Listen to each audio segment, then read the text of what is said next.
있습니다. 네. 우리 복습 다 잘 하셨죠? 1주차. 우리 1주차. 그렇게 어렵지 않았지만 좀 터프했던 내용도 있고 조금 처음 들은 내용도 있었을 텐데 차근차근 하나씩 키워드별로 보시면 그렇게 어렵지 않은 내용이었을 거예요. 2주차는 조금 더 실용적인 이야기를 할 거예요. 그래서 조금 어려울 수도 있지만 2주차만 잘 넘기면 3, 4주차는 조금 더 쉽습니다.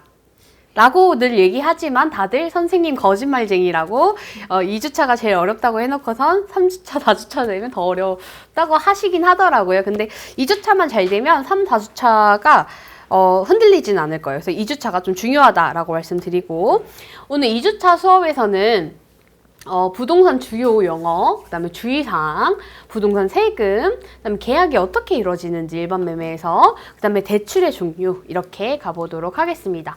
1주차에서 경매 이야기도 많이 했고 그런데 경매랑 청약, 이 경매랑 청약은 심화로 들어가면 정말 끝이 없습니다. 엄청 공부를 많이 해야 돼요.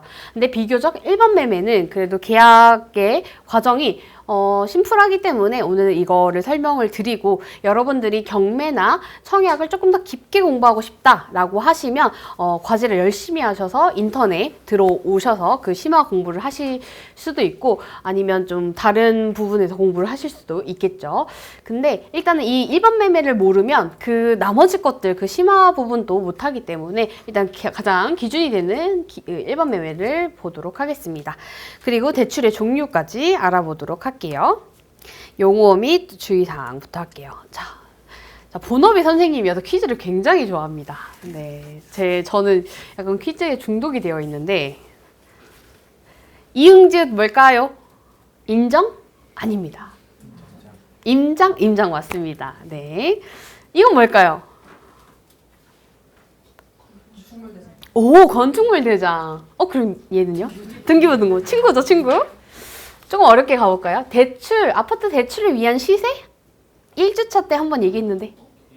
KB 시세 맞습니다. 그리고 부동산 대출 용어 삼총사 영어입니다.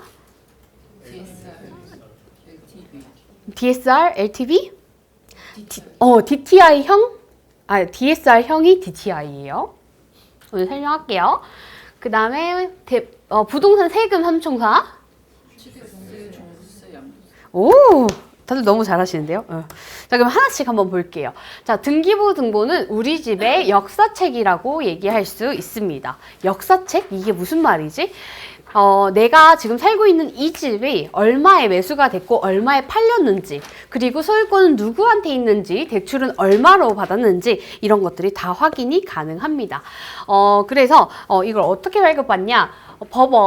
대한민국 법원 인터넷 등기소에서 첫 번째 페이지에 나오는 여기 열람 발급 출력을 누르시면 열람하기랑 발급하기를 선택할 수 있거든요. 아쉽게도 유료입니다. 네, 열람은 700원, 발급은 1000원이기 때문에 이거를 열람해서 보시면 되겠습니다. 그래서 열람하기 누르시고 주소지를 치면 이제 그 나의 주소에 그 등기가 나오거든요. 그래서 재밌는 얘기 해드릴게요. 네. 내가 주소만 알면 이 집에 대출이 얼마가 나와 있는지 압니다. 그래서 부탈스 수업을 하는데 어떤 수강생분이 아빠가 이 집에 대출이 4억이 있다고 얘기했대요. 근데 보니까 4억이 아니라 4억 4천이 있는 거예요. 그래서 아버지랑 싸우셨다고 그 4천 때문에. 왜 싸우냐? 아버지 말이 맞다. 그거는 원래 대출 받을 때 은행에서 10% 원래 높게 등기에 찍어요. 그거를 우리가 채권 최고액이라고 하는데 그건 너무 어렵게 생각하지 않아도 돼요. 그래서 이제 대출을 확인할 수 있다. 그래서 엄마 아빠가 알려주지 않는 우리 집의 대출금이 궁금하다? 이러면 등기 한번 뽑아보시면 됩니다. 네. 자, 그래서 발급을 이렇게 받으시면 됩니다. 등기가 왜 중요하냐? 등기는 이제 되게 다양한 정보들을 담고 있거든요. 등기를 보시면 표제부, 갑구, 을구가 있어요. 표제부는요, 우리 사람으로 치면 얼굴이라고 치면 돼요. 얼굴. 그래서 집의 용도, 면적 이런 것들을 나타내고 이게 무슨 주택인지 네, 그런 것들도 나와 있습니다. 그리고 갑구는요, 소유권. 누가 가지고 있냐 국세에 대해서 씁니다. 그래서 국세 뭐 이런 것들을 세금을 안 내서 압류가 되면 갑구에 가압류라고 써 있습니다. 가압류라고 써 있고, 이 가압류가 되면 이제 판결을 받죠. 판결을 받아서 만약에 그 채권자가 돈을 빌려준 사람이 아니면 그게 채무가 인정이 되면 가압류가 압류로 변환이 됩니다. 압류가 되면요, 어디 가요? 경매로 갑니다. 그러면 경매로 가면 이제 강제 경매가 돼서 우리 같은 사람이 이제 낙찰을 받는 거죠. 자, 그 다음에 을구입니다. 을구에는요, 압류, 가압류, 갑구에는 소유권과 압류가 나오고, 을구에는 근저당, 전세권, 임차권 등이 표시가 됩니다. 자, 을구는요, 이 집에 빚이 있나 없나를 얘기를 해주는 게 을구예요.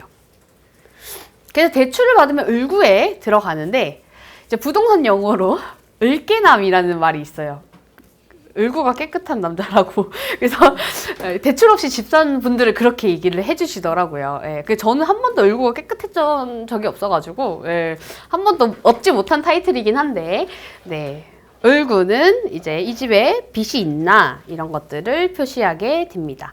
그래서 여러분들이 혹시 전월세에 살고 있다, 아니면 이 집이 부모님 거다라고 하면 등기를 한번 떼보시고, 전월세에 살고 있으면 이 등기에 갑구나 을구에 압류나 가압류가 없는지, 을구에 전세권, 임차권 아니면 근저당이 빚이 내가 들어있는 전세금보다 너무 높게 있지 않는지를 확인을 꼭 해보셔야 됩니다.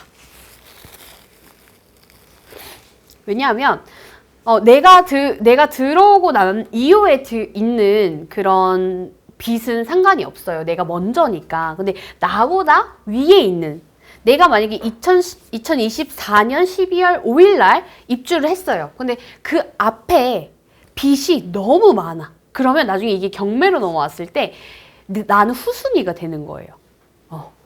그렇기 때문에 만약에 을구에 나보다, 내 전입신고보다 더 앞에 있는 빚이 너무 크다라고 하면 저한테 연락을 해주시면 제가 한번 봐드릴게요.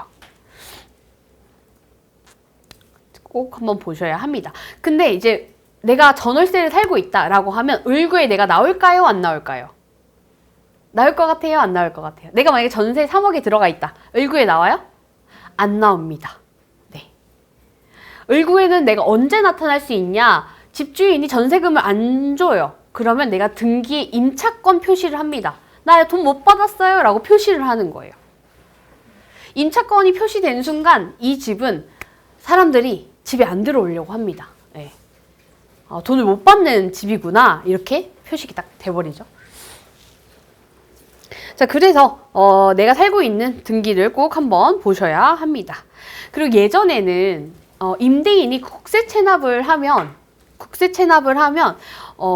그 국세 체납이 1순위이기 때문에 내 보증금이 날아갈 수 있는 그런 이제 안 좋은 상황이 나타날 수도 있어요. 근데 요즘에는 임대인 국세를 완납했는지 안 했는지를 확인할 수 있거든요.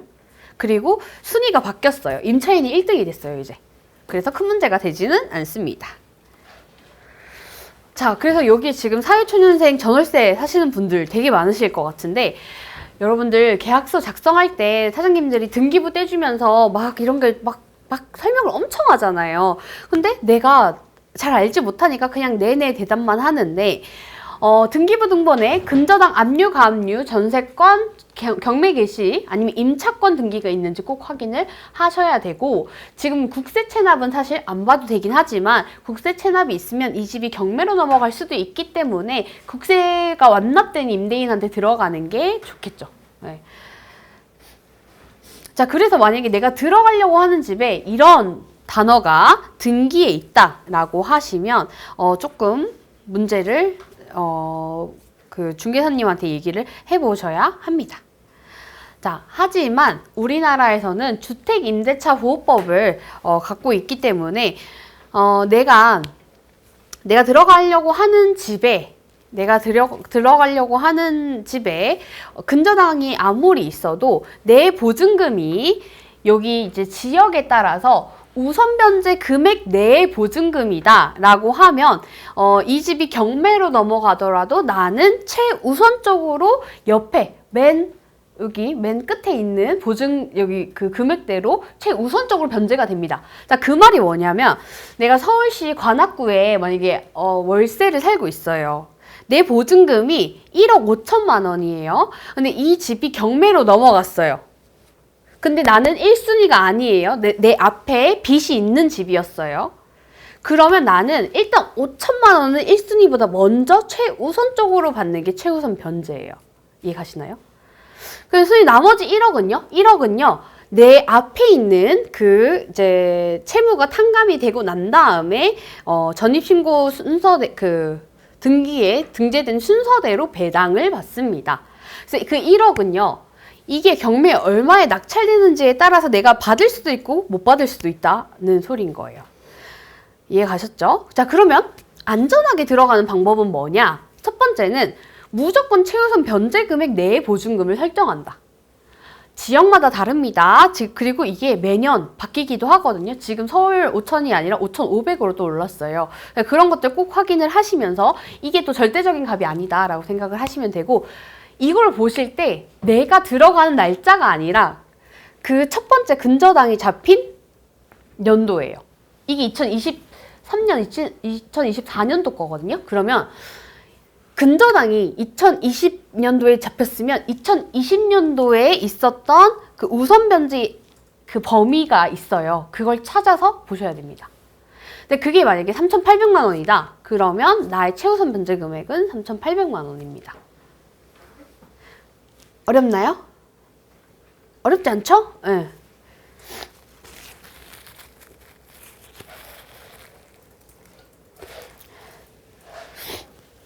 자, 그렇게 보시면 됩니다. 그래서 안전하게 들어가는 법, 첫 번째, 최우선 변제 금액 내.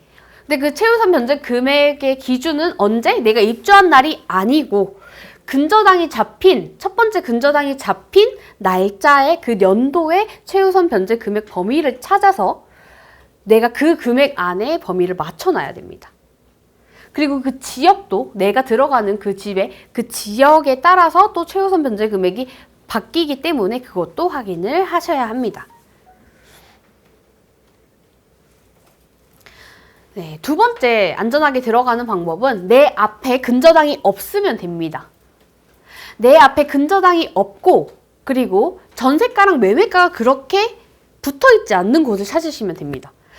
자, 앞에 근저당은 없는데 전세가랑 매매가가 같다라고 하면 이 매매가가 조금만 떨어져도 역전세가 날 가능성이 높습니다. 빌라 같은 경우 그렇죠. 오피스텔이나.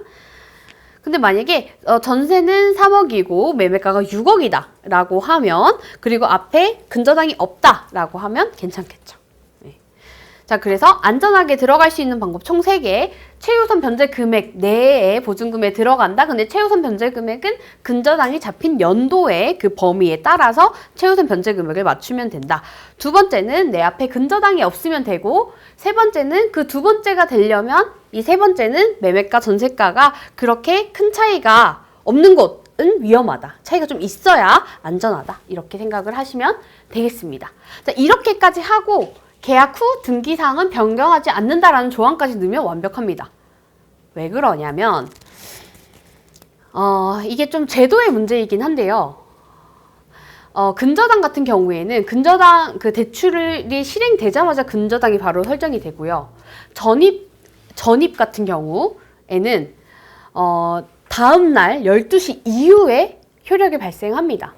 자, 근데 집주인이 진짜 이상한 마음 먹고 계약을 하고 바로 은행에 달려가서 대출을 실행한다. 그럼 난 바로 후순위가 되는 거예요. 이걸 방지하기 위해서 이 특약을 넣는 거거든요. 내가 이 계약을 하고 난 다음부터 내가 지금 본 등기, 이 등기 외에 다른 변경사항을 넣지 않는다. 대출을 받지 않는다. 이런 특약을 넣어두셔야 되고, 만약에 내가 입주하기 전에 등기를 한번 다시 뽑아봤는데 등기사항이 변경돼 있다. 그러면 이 이제 계약을 지키지 않았다라는 것들을 이유를 대면서 계약 해지도 가능합니다. 네. 자, 이렇게 해야지 내가 소중한 나의 보증금 잘 지킬 수 있겠죠. 자, 그래서 가끔 이제 저한테 질문이 오는데, 선생님 여기 전세 찾다 보니까 전세가 너무 저렴하게 나와 있어서 좀 혹시 체크해야 되는 상황이 있나요? 이렇게 연락이 많이 와요. 그러면 보면 보통 이 집에 대출이 껴져 있는데 전세로 맞춘 거예요. 근데 여기가 시흥시였거든요. 시흥시 같은 경우에는 최우선 변제 금액이 여기에서 봤을 때 그 외 지역이 되죠. 시흥시. 그쵸? 그럼 2천만 원이 최우선 변제 금액이에요. 근데 전세금이 3천만 원이잖아요. 그러면 내 1천만 원은 위험 지역에 노출되어 있는 거잖아요. 그죠? 네, 이런 경우에는 여기 앞에 이제 근저당이 깔려 있고, 첫 번째 근저당, 그 첫 번째 대출이 깔려 있고 전세를 이렇게 맞추는 거예요. 그러면 경매로 넘어갔을 때 나는 1천만 원을 못 받을 수도 있다는 거죠. 그쵸? 그래서 이런 것들은 잘 생각을 하고 들어가셔야 합니다. 선대출, 그러니까 집에 먼저 대출이 껴져 있는 집을 들어갈 때 무조건 최우선 변제 금액 내로 들어가셔야지 안전합니다. 자, 이렇게 등기부 보는 방법들, 그리고 위험한 것들 한번 살짝 봤고요. 등기를 잘 보셔야지 경매를 잘 합니다. 왜냐면 그 등기안에 모든 이해관계를 다 써놨기 때문에 등기 분석을 잘 해야지 권리 분석이 됩니다. 등기를 보는 심화도 있는데 지금 심화하면 여러분 눈물이 나거든요. 그래서 차근차근 배워볼게요. 건축물 대장입니다. 자, 건축물 대장. 등기는요, 우리 집의 역사책이에요. 근데 건축물 대장은요, 우리 집의 인바디입니다. 인바디. 여러분들 치킨 먹고 자면 다음날 인바디 하면 어제 치킨 먹었다고 다 나오잖아요. 그쵸? 네, PT쌤이 바로 아시죠? 네. 자, 우리 건축물 대장도 이 건축물이 어떤 건지 다 나와 있습니다. 인바디 검사처럼. 자, 너무 좋게도 건축물 대장은 무료로 발급할 수 있어요. 등기와 다르게. 정부24 들어가셔서 건축물 대장 발급 열람이 있거든요. 이거 클릭하셔서 주소지 입력하시면 바로 확인할 수 있습니다.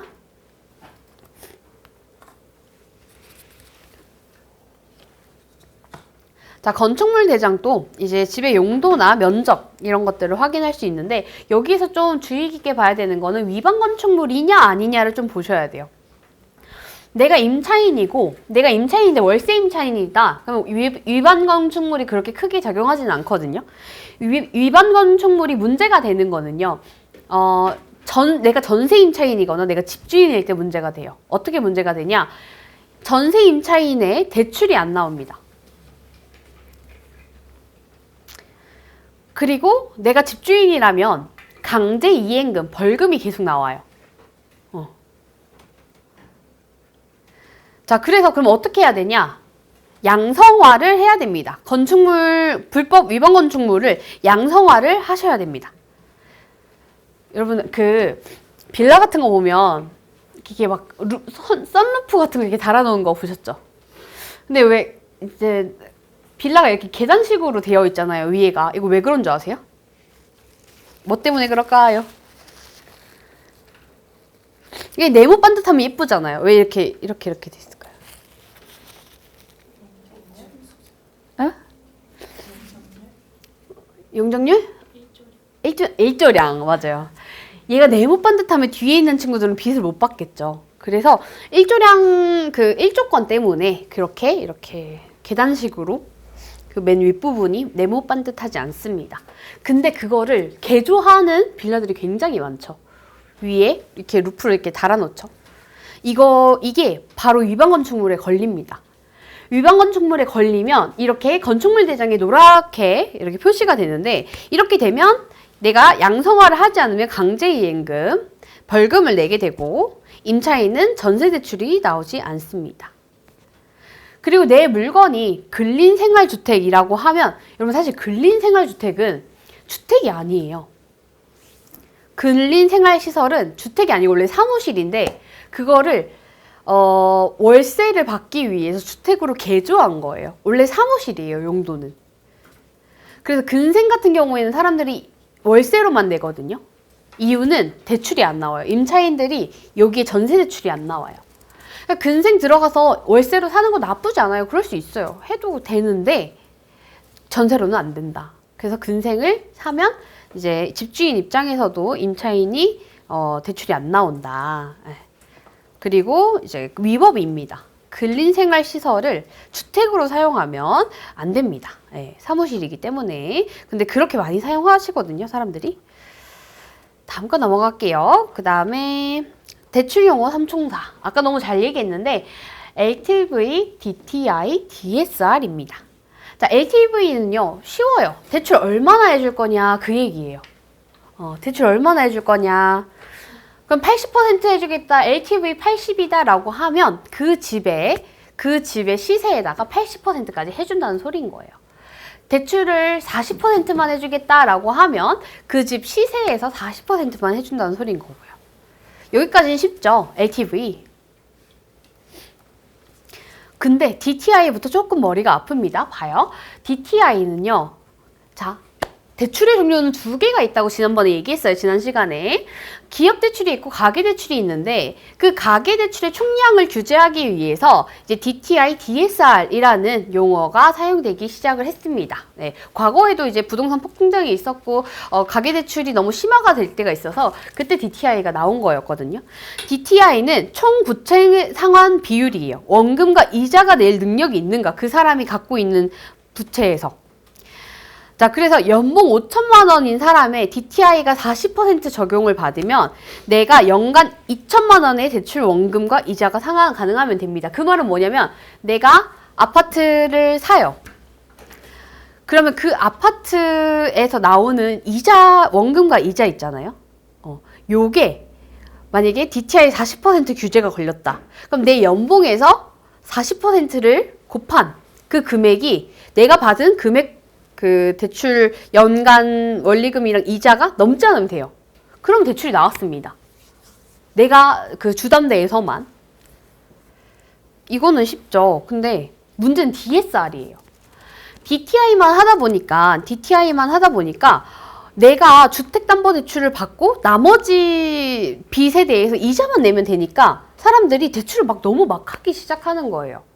그래서 안 되겠다, 조금 더 규제하자라고 해서 DSR을 시행하도록 합니다. 예. DSR은 DTI보다 더 심화된 내용이에요. DTI 같은 경우에는 주택 원리금 상환액 플러스 원리금이 뭐냐면 원금과 이자를 합쳐서 원리금이라고 해요. 매달 내는 금액 플러스 기타 대출, 다른 가계 대출 이자만 더해서 연간 소득에 나누는 금액이에요. 이거 계산법을 익힐 필요가 없습니다, 여러분들.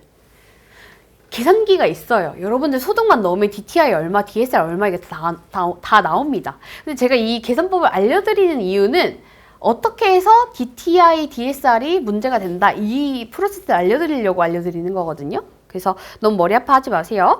근데 DSR 같은 경우에는 주택대출 원리금 상환액 플러스 기타 대출 원리금 상환액. 자, 다른 점이 뭐예요? 그쵸? 기타 대출이 문제죠. 내가 갖고 있는 가계대출 안에서 DTI는 기타 대출, 주택담보대출은 원리금 둘 다 보고 기타 대출은 이자만 봤어요. 원리금 얘기를 안 했어요. 근데 두 번째는 원리금까지 다 보겠다. 그러면 더 힘들겠죠. 대출, 그 DSR 범위가 더 힘들겠죠. 그쵸? 자, 모든 대출의 원리금 상환액을 다 적용하기 때문에 DTI보다 DSR이 조금 더 강화된 개념이다. 여기서 더 강화를 시켰어요. 어떻게? 가계대출을 계속 쓰니까 스트레스 DSR이라고 여기에서 가산금리를 더 더합니다. 그게 작년에 시행이 된 거고 올해 7월에 3단계로 또 격상을 한다고 합니다. 자, 그러면 DSR의 범위가 줄어들기 때문에 대출 받는 사람은 어떻게 돼요? 대출이 더 어려워지겠죠. 까마귀가 오네요.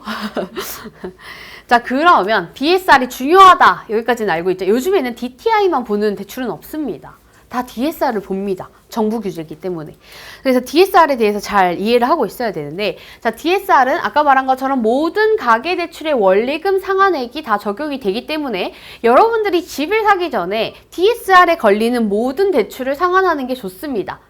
내가 차가 있거나 신용대출이 있거나 아니면 차가 있어도 내가 다 현금으로 넣었으면 상관이 없어요. 근데 할부를 하셨거나 신용대출을 하셨거나 카드론을 쓰셨거나 아니면 비상금 대출 내 이름으로 낸 대출 모두 다 학자금 대출도 DSR에 포함이 됩니다. 학자금을 먼저 갚으셔야 돼요. 그래서. 네. 그래서 요즘 대출 DSR 규제 40% 정도 하는데 내 연봉이 6천만 원이면 DSR 40%면 얼마예요? 2,400만 원이죠. 그럼 내가 한 달에 내는 원리금 내가 받은 대출의 원금과 이자를 합한 연간 금액이 2,400이 넘으면 안 된다라는 소리인 거예요. 이해가시나요? 이거 계산을 할 필요가 없어요. 계산기가 다 있어요. 근데 이걸 알려드리는 이유는 내가 왜 DSR이 안 되는지, 만약 안 된다면 왜 안 되는지에 대해서 이해를 돕기 위해서 알려드리는 거예요. 자, 그래서 만약에 이거를 내 연봉을 알면 내가 얼마짜리 집을 대출을 받을 수 있는지가 나와요. 아까 우리 5억 1천만 원짜리, 우리 1교시 때 5억 1천만 원짜리 아파트 계산해서 이자까지 다 계산해봤잖아요. 근데 그거는 원금을 포함하지 않은 이자 금액만 120만 원이었어요. 그럼 여기에서 만약에 원금이 포함이 됐어요. 그러면 150만 원이라고 쳐봐요. 그럼 150만 원에 12개월 곱한 그 금액이 내 DSR에 넘어가면 대출이 안 나와요. 그럼 어떻게 해야 돼요? 대출 받는 금액을 줄이던가 내 연봉을 올리던가 둘 중에 하나입니다. 네. 그래서 연봉 6천만 원인 사람이 DSR 규제를 40%를 받았을 때 내 가계대출의 원리금이 2,400만 원이 넘어가면 대출이 안 나온다. 그러니까 안 나온다가 아니라 대출 범위를 줄여야겠죠. 현금을 더 들고 와야 내가 대출을 더 받을 수 있겠죠. 집을 못 산다가 아니에요. 대출이 안 나온다예요. 대출이 적게 나온다. 자, 그러면 은행에서는요, 대출을 어떤 금액으로 해주냐? 무슨 금액으로 해주냐? 호가가 아니고 KB 시세를 사용합니다. KB 시세는요, 여러분들, 자, 지금 노트북을 갖고 계신 분들은 한번 쳐보세요. KB 부동산을 한번 쳐보시면, KB 부동산에 들어가시고 내가 관심 있는 집을 이제 검색을 해보시면 KB 시세가 나옵니다. 보이시죠? KB 시세. 자, KB 시세 일반가로 대출을 해줍니다. KB 시세 일반가. 네, KB 시세 일반가는 이제 최근 실거래되는 가격들을 이제 KB 시세로 만들어 둔 건데, 요 금액으로 대출을 해줍니다. 자, 그래서 금매로 만약에 5천만 원 싸게 받았다? 그래도 KB 시세로 대출을 해줍니다. 그래서 싸게 사는 게 중요하겠죠. 예. 그럼 나의 대출은 80%가 아니라 82% 이렇게도 될 수 있겠죠. 네, KB 시세로 됩니다. 그래서 KB 시세를 아는 법도 중요합니다. 자, 대출을 해줄 때는 내가 산 금액이 아니라 KB 시세로 한다. 근데 경매는 조금 다릅니다. 경매는 낙찰가가 중요합니다. 낙찰가랑 감정가가 중요하기 때문에 그건 심화해서 조금 더 공부해 보시면 될 것 같습니다. 근데 대출 너무 어렵죠. 대출 너무 어렵고, 뭐, 중개보수, 뭐 이런 것도 너무 어렵고, 내 DSR 얼마인지 모르겠고 너무 어렵잖아요. 그럴 때는 부동산 계산기를 이용해서 사용하시면 됩니다. DSR 힘들게 뭐 계산기 두들길 필요 없고 부동산 계산기 네이버에 치면 나오거든요. 이거를 들어가셔서 클릭하셔서 내 연봉을 대입하시면 지금 받을 수 DSR이 얼마인지 확인할 수 있습니다. 취득세, 양도세도 다 여기서 계산이 가능합니다. 자, 이렇게 하면 대출 용어 삼총사 이해를 한 거고요. 요즘 DSR 얘기가 뉴스에 엄청 많이 나와요. 오늘 배웠으니까 여러분들이 그 뉴스를 보면서 지금 DSR이 어느 단계인지 한번 보시면 될 것 같습니다. 2022년 6월 이후부터 금리가 올라가면서 부동산 경기가 많이 안 좋아졌고, 그거를 부양하기 위해서 정부에서는 2022년, 2023년도에 특례 보금자리라는 대출을 굉장히 파격적으로 풀어주는 걸 했어요. 그래서 다주택자들은 원래 대출이 거의 안 나오는데 다주택자들한테도 한 80% 대출을 해줬고 DSR 안 보고 DTI만 받습니다. 그래서 그때 부동산 가격이 다시 회복을 했거든요. 자, 근데 이렇게 하면서 가계대출의 소진이 너무 빨라지고 가계대출이 너무 커지다 보니까 그 특례보금자리를 23년 겨울에 다 없애버리고 24년부터는 가계부채가 너무 심하다. 이 총량을 규제하겠다 하면서 DSR을 또 다시 쪼이기 시작합니다. 그래서 이 가계부채를 관리하겠다라고 해서 그 DSR이 단계가 있거든요. 지금은 2단계예요. 2단계는 뭐 가상금리를 얼마 붙인다 하는데 3단계에선 더 DSR에 가상금리를 더 붙여버립니다. 그럼 대출이 더 어렵겠죠? 그래서 23년도에 부동산 시장이 엄청 좋았다가 지금 또 잠깐 주춤한 이유가 이 대출 규제 때문입니다. 네. 그러면 그런 생각을 하겠죠? 선생님 그러면 지금 대출 규제가 이렇게 됐는데 가격이 더 떨어질 수 있는 거 아닌가요? 그거는 미래에 가봐야 알겠지만 수요가 어떻게 받쳐주는지에 따라 다릅니다. 사람들이 이 대출 규제에도 불구하고 사람들이 집을 사기 시작을 한다면 이 대출 규제는 그렇게 크게 작용하지 않을 수도 있어요. 하지만 대출 규제가 있어서 사람들이 집을 안 사기 시작하면 가격이 떨어질 수도 있는 거겠죠. 네. 근데 반대로 대출 규제를 하는데 공급이 없다. 공급이 없어서 집을 살려고 하는 사람들이 내가 새 집을 찾을 수가 없다. 새로운 집이 없다라고 하면 수요가 붙어가지고 가격이 오를 수도 있는 거겠죠. 이렇게 생각하시면 됩니다. 대출 규제를 하면 집값이 떨어진다. 이거는 이퀄 이렇게 보면 안 됩니다. 다양한 요소들을 생각을 하고 지금 상황들을 다 이해하는 게 중요합니다. 자, 그러면 세금, 가장 머리 아픈 세금 한번 해보도록 할게요. 지금까지는 괜찮나요, 여러분들? 어려워요? 괜찮아요? 할만해요?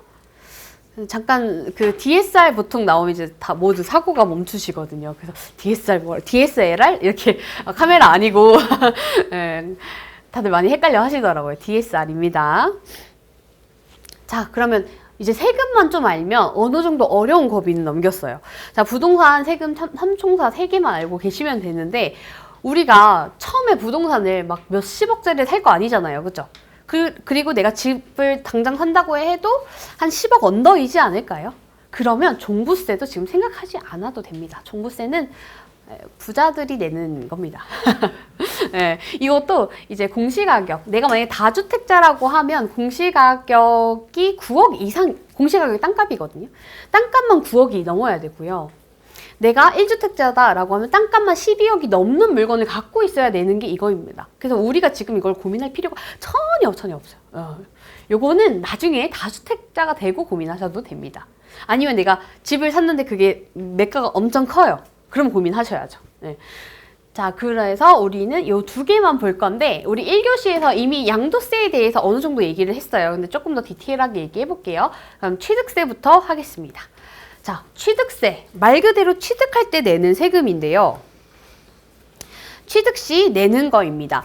취득세는 내가 집이 몇 개 있냐, 집을 조정지역에 사냐, 비조정지역에 사냐. 자, 조정지역, 비조정지역 누가 정하나요? 정부가 정합니다. 자, 그러면 요즘 조정지역 강남 3구 용산이에요. 강남 3구 어디예요? 강남, 서초, 송파. 강남, 서초, 송파. 용산에 집을 살 게 아니면 다 비조정 지역입니다. 근데 비조정 지역이 조정 지역 묶이고 막 이렇게 하는 게 정말 부동산이 막 엄청 뜨거울 때 많이 묶입니다. 네, 2022년도에는 서울 수도권은 다 조정 지역이었다고 보시면 될 정도로 다 묶어놨거든요. 그래서 내가 사는 집이 조정 지역이냐 비조정 지역이냐에 따라서 이제 취득세가 달라지고 가격이 얼마냐에 따라서도 달라집니다. 그래서 만약에 내가 비조정 지역에 1주택을 산다라고 하고 6억 이하다라고 하면 취득세 1%에 지방교육세 0.1%, 그래서 1.1%인 거예요. 취득세는 1%예요. 근데 지방교육세까지 붙여서 1.1%입니다. 하지만 6억 초과 9억 이하라고 하면 또 취득세율이 좀 달라지긴 합니다. 자, 근데 이제 또 구간별로 나눠서 여기 이 가격 이하면 내는 세금에다가 지방교육세도 붙여서 이제 나옵니다. 그리고 만약에 전용면적 84, 그러니까 한 전용으로 25평 이상이라고 하면 이제 농어촌 특별세라고 또 내야 됩니다. 또 대형 평형이면 또 이런 세금을 추가적으로 내야 됩니다. 9억 이상 이렇게 고가주택을 매입하면 취득세가 3%부터 시작을 합니다. 그리고 내가 만약에 주택이 2개가 있다. 비조정 두 개 있으면 취득세는 1% 냅니다. 자, 쉽게 얘기해 볼게요. A라는 주택을 샀어요. 그럼 나는 0주택이니까 1주택이 되면서 1.1%만 내죠. 두 번째 주택도 비조정 지역이에요. 그럼 이것도 1.1%를 내요. 왜? 비조정 지역 2주택까지는 1에서 3%죠. 그쵸? 3주택까지도 1에서 3%입니다. 비조정 지역에서는. 하지만 조정 지역 같은 경우에는요. 1주택이면 1%에서 3%가 되는 거예요. 근데 2주택부터는 8%가 됩니다. 하지만 일시적 2주택 같은 경우에는 두 번째 주택도 1주택 취득세를 냅니다. 내가 지금 비조정 지역이 있고 이걸 매도하고 조정 지역으로 간다라고 하면 무조건 일시적 2주택으로 해서 취득세도 8% 낼 게 아니라 1.1%로 받는 전략으로 가셔야 되는 거죠. 근데 내가 비조정 지역을 팔지 않고 조정 지역을 매수를 했다. 그러면 8%를 내야 됩니다. 그래서 내가 주택을 두 개를 가질 거라고 하면 첫 번째 지역을 조정 지역으로 매수를 하고 두 번째 지역을 비조정 지역으로 매수를 해야지 취득세를 8% 내지 않겠죠. 이해가셨죠? 근데 가장 좋은 전략은요. 일시적 2주택으로 비과세를 만드는 일시적 2주택으로 무조건 이제 1%를 내는 그런 전략이 가장 좋습니다. 취득세에서. 자, 그리고 이제 주택이 너무 많으면 많을수록 이제 취득세를 많이 내게 되는 거죠. 자, 그다음에 종부세. 종부세는 아까 그랬죠? 1주택 12억, 땅값만 12억이 넘어야 되기 때문에 요거는 우리 이제 내 집 마련하고 고민을 하셔도 됩니다. 자, 근데 가장 중요한 양도세 볼게요. 자, 아까 말했던 것처럼 양도세는 내가 2년 정도 보유를 하면 양도세를 안 내는 게 기본 원칙입니다. 하지만 조정지역은 조금 더 규제가 많잖아요. 조정지역은 2년 보유하는 것 플러스 거주까지 하셔야지 비과세가 됩니다. 자, 그러면 조정지역인데 내가 거주를 하지 않았어. 근데 2년은 채웠어. 그럼 무슨 세율을 내냐면 기본 세율을 냅니다. 기본 세율은요, 내가 이 집을 갖고 있어서 이 집이 얼마 올랐냐, 이 집으로 얼마 벌었냐에 따라서 기본 세율을 책정하게 됩니다. 자, 반대로 2년을 안 채웠어요. 내가 갖고 있는 게 1년 미만이다. 그러면 내가 1억을 벌었어요. 1년 만에 1억을 벌었다 쳐요. 뭐 되게 싸게 사서. 그럼 70%를 양도세로 냅니다. 1억에 70%? 7천만 원을 세금으로 내고 3천만 원만 가져가는 거예요. 네. 그 다음에 2년 미만, 2년을 다 채우지 못하고 1년 이상 2년 미만이다 라고 하면 60%. 나는 1억 벌었는데 6천을 정부에서 가져갑니다. 그래서 2년을 갖고 있어야지 내가 비조정지역 같은 경우에는 비과세가 되는 거고 조정지역 같은 경우에 거주를 했으면 비과세, 거주를 안 했으면 기본세율을 내게 됩니다. 네. 그래서 아까 제가 예시 들어드렸던 것처럼 저희 오빠의 명의로는 저는 이렇게 세팅을 했거든요. 하나 매수를 하고 비조정지역에 하나를 매수하고 월세를 맞춰 놓고 그리고 1년 있다가 두 번째 주택을 사고 그 다음에 또 다른 1년 있다가 이 첫 번째 주택 2년을 맞추고 팔아서 얘가 비과세가 됐어요. 양도세를 안 냈어요. 그런 전략도 가능합니다. 자, 근데 선생님 저 단타하고 싶어요 이런 분들도 계시잖아요. 저는 지금 2천만 원밖에 없어서 올해 이 2천을 부동산으로 1억으로 만드는 게 목표입니다. 이렇게 야망 사냥꾼 이신 분들은 이 70%, 60% 내고 투자를 못 하잖아요. 그쵸? 그럴 때는 부동산 매매 사업자라는 사업자가 있습니다. 이 사업자를 내시면 부동산에서 나온 양도세로 내지 않고 종합소득세, 그 사업자로 간주해서 소득세로 봅니다. 그래서 소득세율로 내시면 되거든요. 자, 그것도 좀 심화된 거기 때문에 그런 것만 있다라고만 생각하시고 내가 단타를 목적으로 하신다라고 하면 양도세를 내지 않고 매매 사업자로 할 수 있는 방법이 있다라고 생각하시면 됩니다. 자, 그래서 양도세를 계산을 한번 해봤는데요. 내가 5억에 매수를 했어요. 언제? 2021년 7월 7일 날. 근데 6억에 팔았다. 언제? 22년 2월 8일 날. 8개월 보유한 거죠. 그러면 경비 이런 것들 다 계산해서 양도차익은 9,450만 원, 경비가 550만 원이라고 치면 그러면 내가 한 7개월, 8개월 정도 보유를 한 거니까 1년 미만이잖아요. 그러면 나는 이제 양도차익에서 70%를 양도소득세로 냅니다.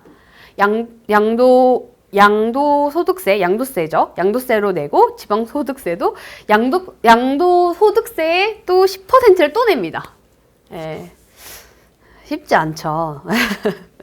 예, 이렇게 내게 됩니다. 그래서 총 내가 1억을 벌고 7,084만 원을 내는 어메이징한 결과를 볼 수 있습니다. 1년만 갖고 있으면. 그러면 내가 1년 만에 팔 거다. 1년 안에 난 단타를 칠 거다라고 하면 매매사업자 전략으로 가시면 되겠죠. 왜냐하면 종소세가 양도세보다 세율이 더 적으니까. 많아봤자 45%잖아요.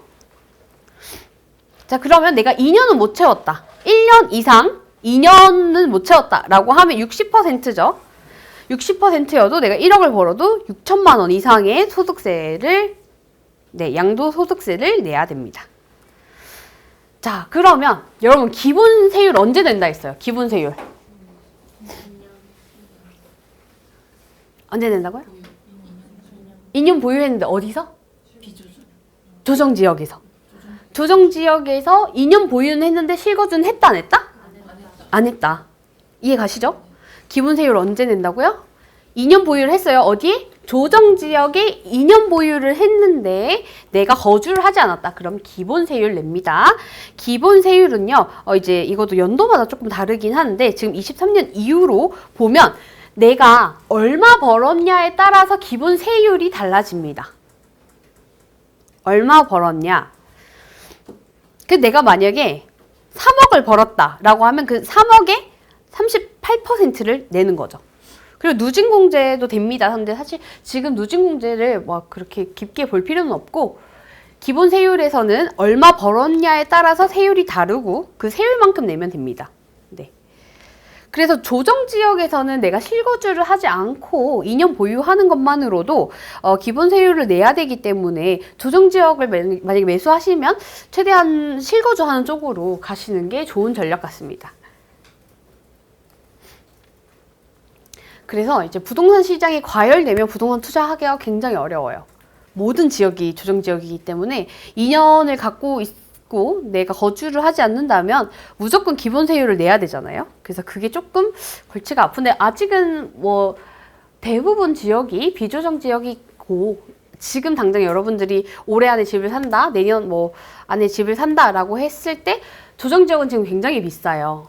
예, 그렇기 때문에 비조정 지역으로 봤을 때는 큰 문제가 없다 보시면 되겠습니다.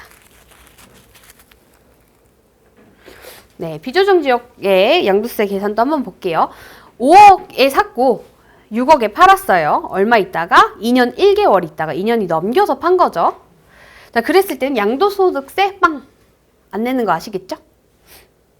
여기서 팁을 드리자면 자, 여러분들이 이제 2년이 있다가 이게 비과세가 되잖아요. 그러면 2년 딱 되는 날 팔면 되잖아요. 그러면 내가 판다고 바로 팔릴까요? 안 팔려요. 부동산이 막 이게 호락호락하게 팔리지 않아요. 매수는 기술이고 매도는 예술입니다. 정말로 이게 예술적으로 매도를 해야 돼서 저 같은 경우에는 2년이 되기 6개월 전부터 매도를 시작합니다. 재개발 지역 같은 경우에는요, 저는 매수를 하자마자 매도에 올려놔요. 언제든지 이 시장에 물건을 올려놓습니다. 하지만 매도 조건을 내가 이 사람이 계약서를 쓴다고 해서 바로 이 사람 집이 되는 게 아니거든요. 집을 사요. 계약서를 쓰잖아요. 잔금 날짜에 맞춰서 소유권이 넘어갑니다. 이해가요? 부동산을 사면 처음에 계약금 내고 중도금 내도 되고 안 내도 되는데 중도금 내고 그 다음에 한 3개월 있다가 잔금을 냅니다.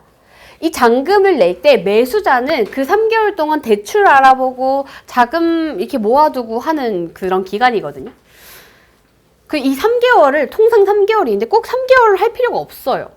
그래서 저는 한 6개월 전부터 내놓고 이제 그 재개발 같은 경우에는 매수하자마자 내놓는 거죠. 그리고 조건을 거는 거예요. 잔금 기간은 2020 몇 년, 몇 월 며칠 이렇게 딱 걸어 놓는 거예요. 그러면 그 조건에 맞는 사람들이 오겠죠. 그리고 그 물건을 계속 팔아두고 있어야지 이게 재개발이 선정이 되든 아니면 갑자기 여기에 무슨 호재가 발표돼서 사람들이 관심을 갖든 내 물건이 시장에 나와 있어야 되는 거거든요. 내가 매수한다고 이게 시장에 나와 있는 게 아니에요. 제가 부동산에 들어가서 사장님 물건 팔게요 이렇게 얘기를 해야지 시장에 팔립니다. 그래서 내가 그 2년이 되고 나서 팔면 좀 늦습니다. 빨리빨리 안 돼요. 그래서 한 6개월 정도부터 집을 팔기 시작을 하면 되고, 그리고 내가 딱 2년이 되는 그 시점에 매도, 이제 잔금 날짜를 맞춰서 매도를 하시면 됩니다. 네. 굳이 그 2년을 기다릴 필요가 없어요. 그 전부터 파시면 됩니다.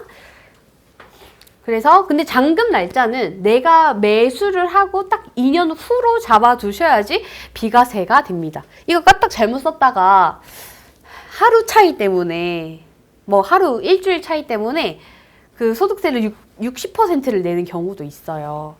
그래서 저는 조금 안정적이게 한 달을 조금 늦게 잔금을 칩니다.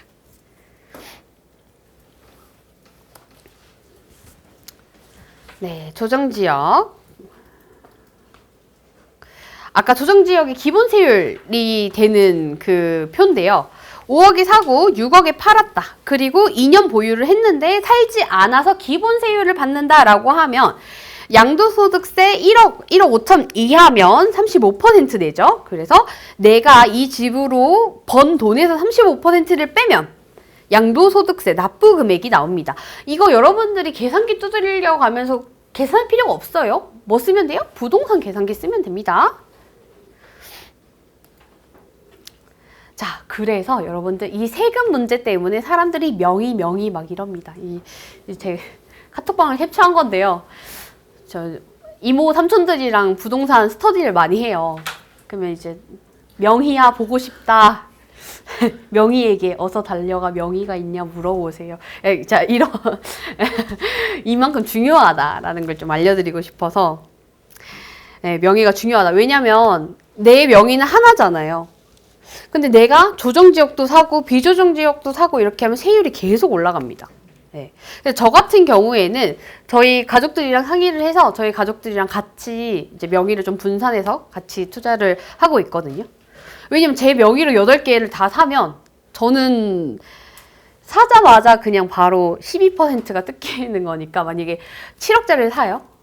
그럼 벌써 12% 거의 7천만 원 내고 사는 거잖아요. 네. 그러면 이제 수지가 안 맞겠죠? 네. 그래서 명의를 똑소리 나게 사용해야 합니다. 그래서 아까 이제 포지션 얘기하면서 얘기를 했는데 내가 실거주로 가냐 아니면 소액투자로 가냐 여기에 따라서 이제 조금 다르게 해야 되긴 해요. 소액투자라고 하면요, 여러분들 최대한 내가 단기로 팔아도 좋고 2년 있다가 이렇게 맺혀가는 것도 좋지만 최대한 빨리빨리 돈을 굴려가지고 큰 돈을 만들어서 이렇게 결국 결론은 일시적 2주택으로 세팅을 해두셔야 됩니다. 그렇게 해야지 세금을 가장 적게 내는 방법이 돼요. 내가 집이 많다고 부자가 아니에요. 세금을 적게 어떻게 효율적으로 잘 쓰냐에 따라서 내가 1억을 벌어도 7천만 원 내는 사람이 아니라 1억을 벌어도 1억을 온전히 갖고 올 수 있는 사람이 됩니다. 자, 여기 왼쪽에 나와 있는 게 아까 말했던 일시적 2주택 전략인데요. 자, 기본주택 첫 번째 주택을 사요. 1년 이후에 두 번째 주택을 사야 됩니다. 그러고 나서 그 첫 번째 주택을 있잖아요. 첫 번째 주택을 팔아야 돼요. 언제? 3년 이내로. 언제 3년? 어디 기준으로? 이 두 번째 주택을 사고 3년 이내요. 네. 이해가셨어요? 그래서 1, 2, 3으로 외우시면 되거든요.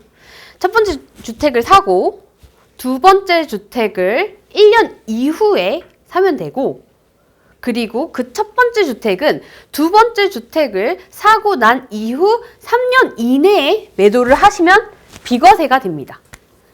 근데 이게 하나라도 틀어지면 세금 내야 돼요. 알겠죠? 네. 그리고 이 첫 번째 주택 사고 두 번째 주택을 1년 이후에 사라고 했잖아요. 그리고 이 첫 번째 주택을 3년 내에 팔라고 했잖아요. 그쵸? 그러면 어떤 사람은 첫 번째 주택을 사고 두 번째 주택 사자마자 첫 번째 주택을 팔아버렸는데 이 첫 번째 주택이 2년이 안 됐다라고 하면 비과세가 안 됩니다. 이 첫 번째 주택도 2년을 맞춰놔야 돼요. 그리고 실거주 하는 거는 어디서만? 조정지역에서만. 비조정지역은 살아도 되고 안 살아도 됩니다. 꼭 그러면 살면 안 되나요? 이런 질문도 하시는데 사셔도 돼요. 네, 내 집인데 살아도 되죠. 네. 어렵죠? 이 과정이 좀 어려운데 그냥 숫자 맞춰서 가시면 돼요. 첫 번째 주택 사고 1년 있다 두 번째 주택 산다. 그리고 이 두 번째 주택을 사고 첫 번째 주택을 3년 안에, 3년 이후 안 돼요. 안에 매도한다. 이렇게 생각하시면 됩니다. 그리고 3년 이내에 양도를 네, 3년 안에 이내로 파셔야 됩니다. 아니면 비과세가 안 돼요. 네. 자, 그리고 첫 번째 주택도 2년을 갖고는 있어야죠. 1년 반 있다가 파시면 안 됩니다.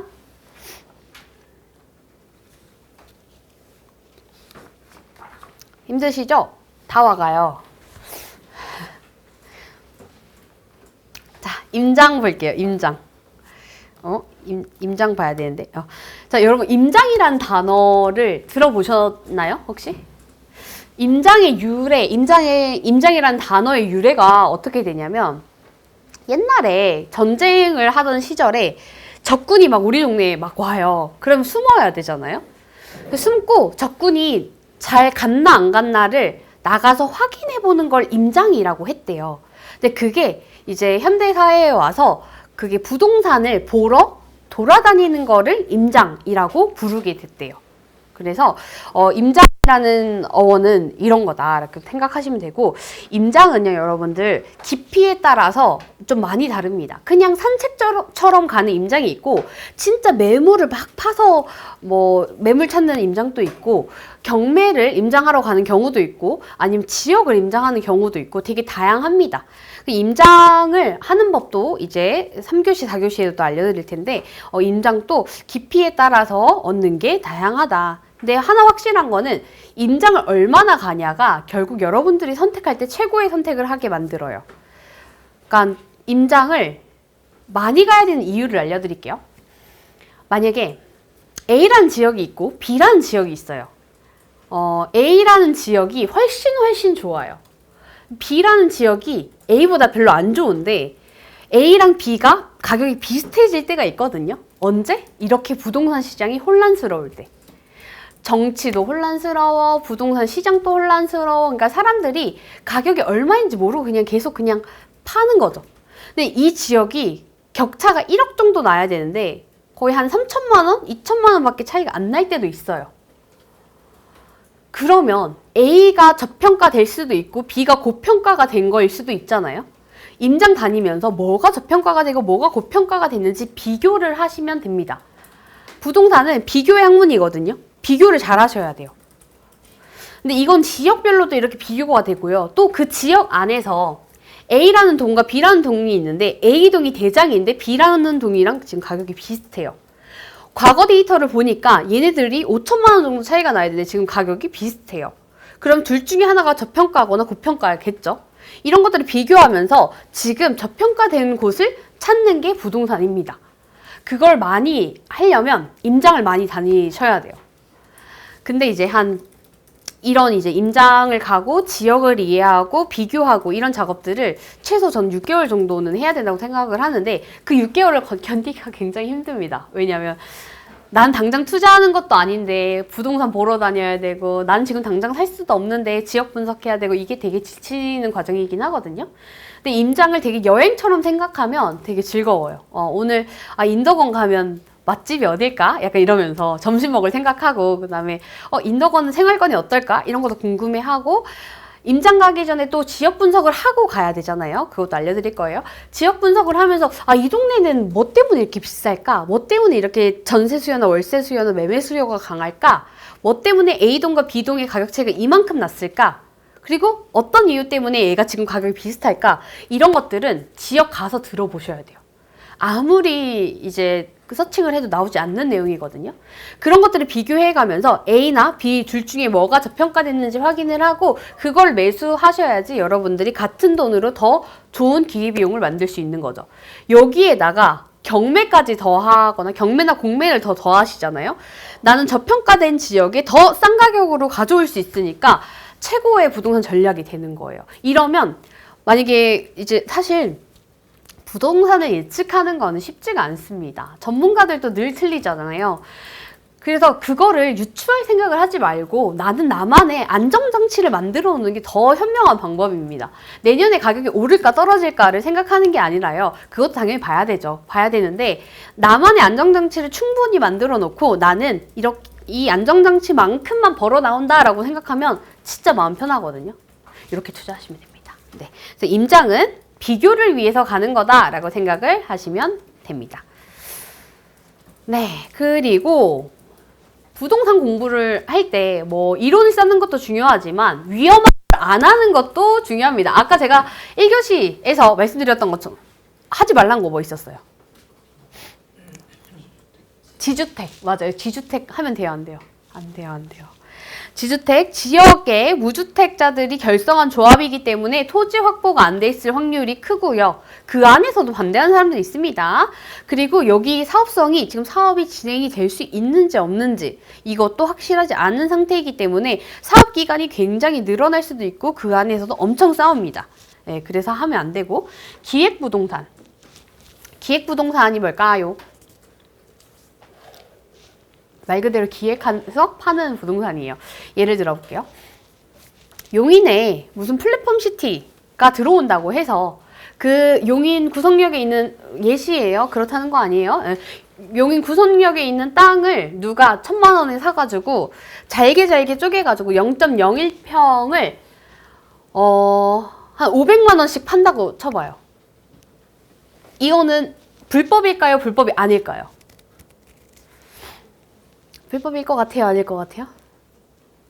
모르겠죠? 불법이 아닙니다. 왜냐하면 난 소유주고 내가 잘게 쪼개서 판다는 건 사실 불법은 아니에요. 문제는 뭐냐면 부동산은 정찰제가 아니라고 했어요. 결국 수요와 공급의 가격이 맞은 그 시장 가격으로 매도가 되는 거기 때문에 만약에 이 플랫폼 시티가 나온다, 그 건설이 된다라는 말이 사실이라면 뭐 한 200년 후에 지어진다라고 정부에서 만약에 발표를 했다면 거짓말도 아니에요. 그쵸? 그리고 가격의 정찰제가 아니기 때문에 매수한 사람이 매수하겠다라고 하면 그거는 가격이 결정이 된 거예요. 그래서 기획부동산이 위험한 겁니다. 개발이 언제가 될지 모르는. 네. 됐나요? 됐을까요? 네. 그래서 기획부동산이 위험한 이유가 개발이 안 되는 땅 또는 개발이 될 거라고 하는데 언제 될지 모르는. 정부에서 그 도시개발 계획을 매년 발표를 하는데요. 거기서 계획을 하는 건 쉽잖아요. 이렇게 계획해볼까라고 하는 거를 정말 정부에서 발표한 것처럼 정말 당장 내년에 할 것처럼 얘기를 해서 매도를 합니다. 그래서 잘 모르는 사람은요. 이게 진짜 정말 되는 건지 안 되는 건지 또 확인을 안 하고 그 비싼 가격에 매수를 하게 되면 나는 뭐 1,000원짜리를 500만 원 주고 사는 격이 되는 거죠. 그래서 위험합니다. 네. 그 다음에 분양상가, 분양빌라입니다. 네. 분양 들어간 말 진짜 위험해요. 네. 여기 분양상가, 분양빌라 가면 진짜 엄청 좋은 옵션들도 많고 그래요. 사람들이 혹하게 만들어 놓거든요. 근데 이게 위험한 이유가 뭐냐면 곧 100% 확률로 가격이 떨어집니다. 왜냐면 분양상가, 분양빌라는 미래가치까지 포함해서 비싼 가격에 매도를 합니다. 분양을 해요. 시세보다 비싼 가격에 매도를 하기 때문에 결국 얘는 평생 신축이 아니잖아요. 구축이 됩니다. 언제? 2년, 4년 후에. 구축이 되는 순간 주변 시세랑 가격이 같아질 수밖에 없는 거죠. 그래서 분양 빌라, 분양 상가를 하더라도 주변 가격이랑 너무 큰 차이가 난다. 보통 한 1억 정도 차이가 나긴 하거든요. 뭐 지역마다 다르지만. 그럼 그만큼 떨어질 확률이 크다. 가장 최악인 거는요. 분양 빌라를 3억 2천짜리 분양 빌라를 3억의 전세를 껴서 매수를 하는 겁니다. 나중에 이게 주변 시세가 2억 5천이면 2억 5천만큼 매매가가 떨어지는데 이만큼은 2년 있다가 역전세 확정인 거죠. 분양 상가도 위험합니다. 왜냐하면 분양 상가는 만약에 신도시 분양 상가 같은 경우에는 인프라가 없어요. 아직 사람들이 여기를 안 써. 근데 이거를 7억, 8억 이렇게 분양 상가를 매수를 했어요. 사람들이 유동인구가 없다 보니까 어떻게 돼요? 임차인이 안 들어오겠죠. 임차인이 안 들어오면 월세가 안 나오겠죠. 그러면 나는 그 이자 그대로 내 월급에서 그대로 내줘야 합니다. 그리고 분양상가는 여기가 사람들의 유동성이 다 이렇게 확보가 되지 않는 그런 신도시 분양상가 같은 경우에는 사람들이 그 상가를 안 쓸 수도 있잖아요. 그건 모르는 일이잖아요. 미래 가봐야 아는 거잖아요. 그런 경우에는 이 분양상가가 7억에 분양했지만 1억에 나중에 매도가 되는 경우도 있어요. 왜? 사람들이 안 쓰니까 임차인이 안 들어오잖아요. 그래서 위험합니다. 그래서 웬만하면 피하시는 게 좋습니다. 네. 그 다음에 고분양, 줍줍 고분양. 줍줍이 나온 이유들이 늘 있어요.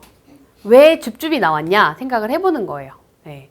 최근에 서울원 아이파크 무순이 줍줍 나왔었잖아요. 대량으로. 나왔던 이유가 뭐예요? 너무 분양가가 높다라는 평가가 많았습니다. 실제로 뭐 싸진 않았어요. 그래서 경쟁률이 낮고 줍줍까지 온 이유를 확실히 알고 줍줍 나왔다고 막 서울원 막 미친 듯이 이렇게 뭐 서울원이 문제라는 말이 아니고 줍줍 나왔다고 무조건 하는 건 좋은 일이 아니다.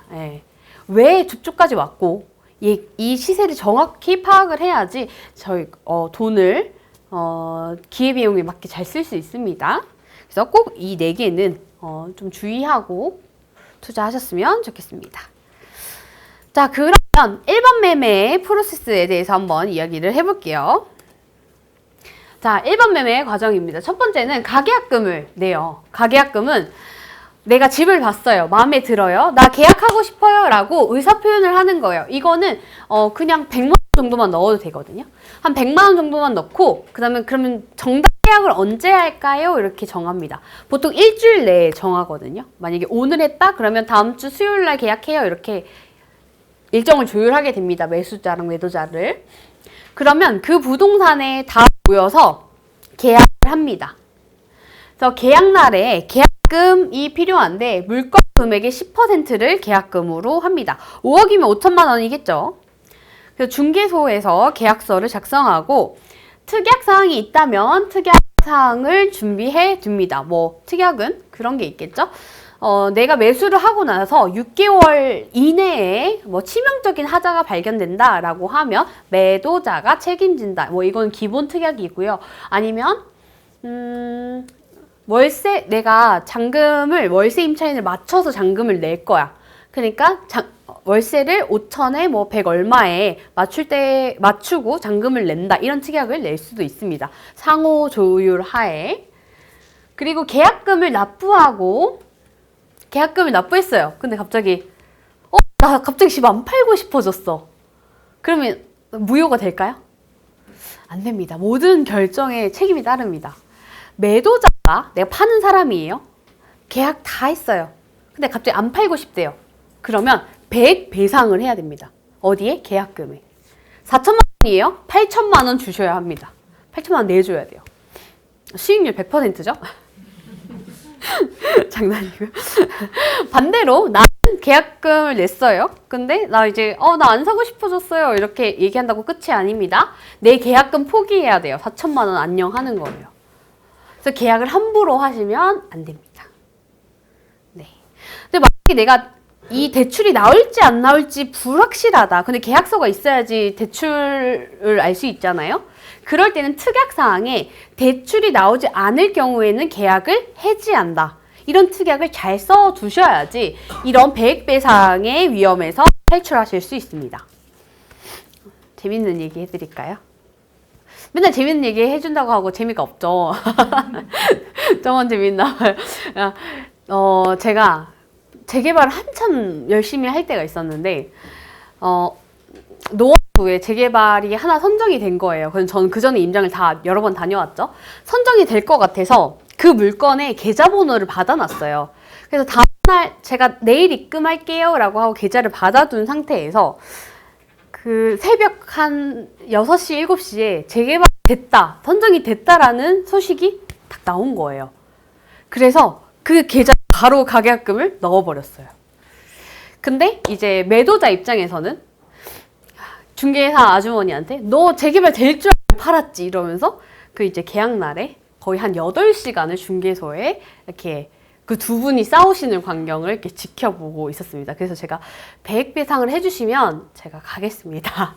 아니면 저한테 파세요 이렇게 했는데 결국에는 배액배상을 안 하겠다라고 하셔가지고 그냥 제가 매수를 하게 됐습니다. 결국에는 이제 그 집의 수익률이 800%가 나와서 배액배상보다 훨씬 좋은 결과가 났긴 했지만 부동산이 상승장이거나 아니면 이런 재개발, 재건축 이슈가 있는 곳에서는 이런 배액배상의 이야기가 굉장히 많이 나옵니다. 그래서 여러분들이 만약에 집을 사거나 집을 파는데 그 상대방에서 갑자기 계약을 일방적으로 취소한다. 내가 잘 모르는 사람이다 라고 생각해서 그냥 계약금만 돌려줄게 이런 경우가 있는데 혹시 그런 경우에는 딱 꼬집어서 배액배상 하세요. 이렇게 얘기하시면 됩니다. 네. 자, 그리고 계약금을 내고 잔금까지 보통 통상 3개월 정도를 잡는데 그거는 상호 합의가 하에 계약 동시에 잔금을 칠 수도 있고 아니면 한 달 있다가 잔금을 칠 수도 있고 6개월 있다가도 칠 수도 있습니다. 상호 협의 하에 하는 겁니다. 근데 그 잔금 기간 안에 중도금을 내면 내가 중간에 계약 해지를 하고 싶어도 배액배상을 한다고 해도 계약이 해지가 불가능합니다. 그래서 이제 저 같은 경우에는 재개발이나 여기가 진짜 점점 좋아질 거다 확신하고 이 계약이 해지가 되면 나한테 불이익이 있다라고 하는 경우에는 저는 계약금을 내고 중도금 날짜까지 잡습니다. 저 중도금 일주일 있다 낼 거예요. 이렇게. 근데 이제 대법원 판례 같은 거 보면 중도금의 명목으로 중도금을 안 하기로 했는데 중도금의 명목으로 그냥 계좌에 한 번 더 돈을 입금하면 중도금이라고 간주가 되고 그때부터는 계약 해지가 불가능합니다. 네. 근데 그러면 조금 싫어하시겠죠? 네, 약속한 대로 안 하는 거니까. 네, 보통은 이제 중도금 날짜까지도 협의해서 중도금 날짜를 정하시면 됩니다. 그리고 입주 날에 또 그 중개소에 다시 모여서 잔금을 납부하게 됩니다. 자, 잔금 납부를 할 때는 법무사까지 대동을 합니다. 자, 법무사가 어떤 역할을 하냐면요. 우리 등기부 등본에 만약에 제가 갖고 있었던 집이에요. 그럼 등기부 등본에 갑구에 레나라고 써 있겠죠? 그쵸? 근데 그러다가 지연님이 그 집을 사요. 그럼 잔금 날짜에 법무사가 서로 잔금을 다 치렀는지 확인을 하고 그 등기를 새로 산 사람한테 등기를 넘겨주는 거를 등기를 친다라고 얘기해요. 그거를 전문 용어로 소유권 이전이라고 합니다. 자, 소유권 이전을 개인이 할 수도 있겠지만 굉장히 절차가 복잡하기 때문에 법무사를 쓰는 거죠. 그죠? 근데 여러분들 집 사실 때 여기서 눈탱이를 많이 맞아요. 법무사비가 천차만별이거든요. 그래서 법무사를 고를 때 부동산 사장님이 소개해주는 법무사 말고 사장님한테 사장님 법무사 연결 안 해주셔도 됩니다. 제 개인 법무사 있습니다. 이렇게 얘기를 하시고 법무통이라는 어플이 있거든요. 거기에서 견적 비교하셔서 합리적인 가격으로 하셔야 됩니다. 왜냐하면 법무비용 안에 세금, 취득세 같은 것도 다 법무사님한테 보내거든요. 그러니까 법무사님이 대신 내시는 거예요. 등기소 가셔서. 근데 세금은 당연히 내가 내야 되는 건데, 뭐 교통비, 발행비, 뭐 이런 것들, 엄청 되게 카테고리가 많아요. 그럼 거기에서 10만, 20만 원, 30만 원 추가해서 결국 300만 원. 이렇게 될 때가 있거든요. 그래서 그런 것들, 법무 비용도 잘 비교를 하시고 하시면 됩니다. 네. 자, 우리 이제 대출 부분이 남았는데, 여기도 5분 정도 쉬었다가 마지막 하겠습니다.